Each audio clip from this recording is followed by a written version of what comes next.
आता आपण सगळ्यात महत्त्वाच्या मुद्द्याकडे येऊया. Amwayमध्ये इन्कम नेमकं कसं तयार होतं? सगळ्यात आधी एक गोष्ट स्पष्ट करूया.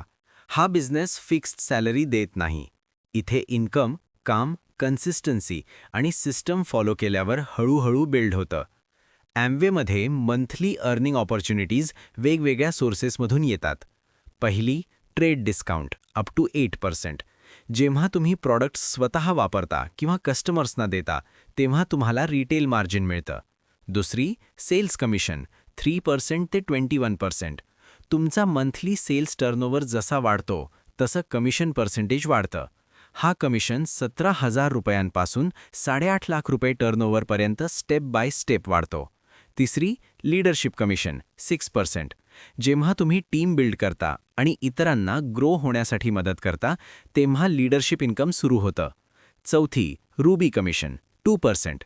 ही एक ॲडिशनल इन्कम आहे जी क्वालिफिकेशन लेवल अचीव्ह केल्यावर मिळते. पाचवी, ग्रुप डेव्हलपमेंट कमिशन 1%. हा इन्कम ग्रुप ग्रोथवर आधारित असतो, म्हणजे तुमचा बिझनेस जितका स्टेबल तितका इन्कम सिक्युअर. आता उजव्या बाजूला दाखवलेला ग्राफ बघा. हा ग्राफ एक गोष्ट स्पष्ट दाखवतो. इन्कम लिनियर नाही, तो परफॉर्मन्स बेस्ड आहे. जसं तुमचं सेल्स व्हॉल्यूम आणि टीम व्हॉल्यूम वाढतं, तसं कमिशन पर्सेंटेज वाढतं. याशिवाय ॲन्युअल कमिशन्स, क्वालिफिकेशन बेस्ड इन्सेंटिव्हज आणि डिस्क्रिशनरी रिवॉर्ड्स हे सगळं परफॉर्मन्स आणि कन्सिस्टन्सीवर डिपेंड करतं.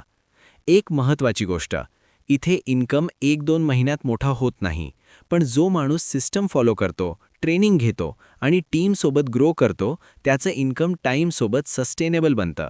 म्हणूनच Amwayमध्ये सक्सेस हा लक नाही, तर लाँग टर्म बिझनेस बिल्डिंगचा रिझल्ट आहे.